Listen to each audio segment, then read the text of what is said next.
ฮัลโหลสบายดีทุกคน มื้อนี้แม่บ้านจะมาบอกสูตรวิธีเฮ็ดซีนแห้งใส่หมักแคนซึ่งว่าเป็นสูตรไทยเหนือดั้งเดิม สูตรบ้านๆหลักๆก็มีซีนแม่บ้านใส่ซีนประมาณ3กิโลซีนงัวเด้อพี่น้องจะเป็นส่วนใดก็ได้ ส่วนขาส่วนคอส่วนแขน เฮามาเบิ่งเครื่องปรุงทั้งหมดว่ามีหยังแดพี่น้องเอ๋ยหลักๆก็จะมีเกลือ แล้วก็มีหมักแคนคือนางเอกของเพิ่นผู้ลังคนบ่ฮู้ว่าหมักแคนเป็นได้ใดหมักแคนจะเป็นแบบนี้พี่น้องอันนี้จะเป็นตอนดิบที่ว่าบ่ทันคั่วแต่ว่าก่อนอื่นเฮาเอาไปคั่วให้มันหอมแล้วก็เอามาตำออกมาก็จะได้ประมาณนี้แล้วต่อมาก็จะเป็นน้ำมันพืชใส่เฮาใส่น้ำมันพืชเอือบซีนนะบัดเวลาซีนออกมาแล้วมันจะเฮ็ดให้ซีนนุ่มมันจะบ่แห้งปานใดแล้วอันนี้จะเป็นแป้งนัวเจเด้แม่บ้านใส่รุ่นนี้ข่อยก็เว้าผิดเว้าถูกพี่น้อง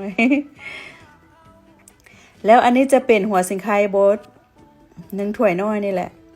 แล้วอันนี้ก็จะเป็นหัวคาบดคาต้องเอาคาที่ว่ามันแก่เด้อแล้วมันสิเฮ็ดให้หอมดี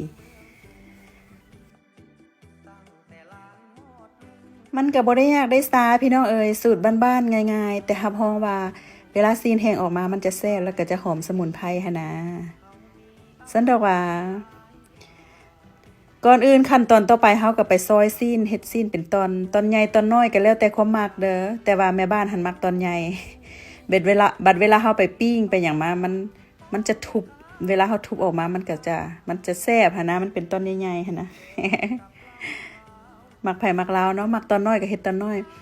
หลังจากนั้นเฮาก็มาปรุงเครื่องผสมต่างๆหั่นแหละที่ว่าแม่บ้านเว้าไปข้างเทิงหั่น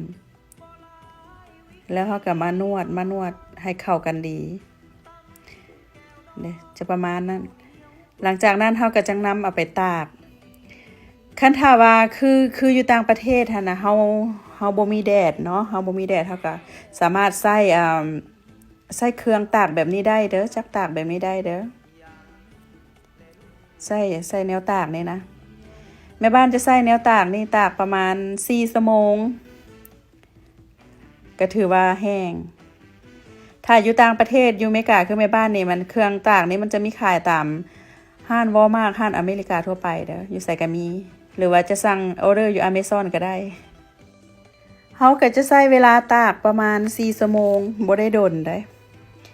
มันก็ปลอดภัยดีบ่มีแมงวัน จะใส่ไฟ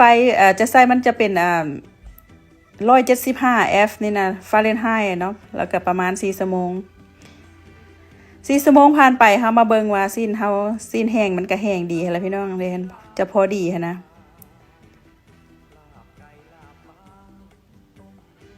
แล้วขั้นตอนต่อไปก็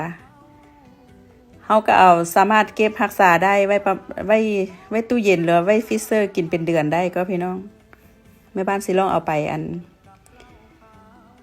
ปิ้งให้พี่น้องเบิ่ง แม่บ้านจะใส่แอร์ไฟร์นี่ประมาณ10 นาทีแล้วก็จะใส่เทมเพอเจอร์ประมาณ200ง่ายๆเฮ็ดง่ายๆแต่รับรองว่าออกมาแซ่บพี่น้องเอ้ยลองเอาสูตรแม่บ้านนี่ไปเฮ็ดกินเบิ่งเด้อ10 นาทีผ่านไปซีนแห้งใส่หมักแคนแม่บ้านก็ถือว่าสุกพี่น้องเอ้ยเฮามากินกับข้าวเหนียวร้อนๆบายกับแจ่วตอนเดียวก็อิ่มได้ล่ะ เด้หน้าตาออกมาสีสันงามคักมันจะสีแดงธรรมชาติแบบว่าเฮาบ่ได้ใส่สีบ่ได้ใส่สีอาหารอีหยังหั่นนะอันนี้ก็จะเป็นสีธรรมชาติเพราะว่าแม่บ้านใส่เกลืออันน่ะ Tender Quick หั่นนะเกลืออันนี้เฮาใส่ส้มหมูส้มหยังออกมามันก็จะเป็นสีแดงแบบนี้มันจะแซ่บมันจะเฮ็ดให้ซีนเฮามีสีสันงามว่าซั่นซะพี่น้องลองเอาสูตรแม่บ้านนี้ไปเฮ็ดกินเบิ่งเด้อสูตรซีนแห้งนี่นะคำฮ้องว่าแซ่บแม่บ้านคอนเฟิร์มไปก่อนเด้อ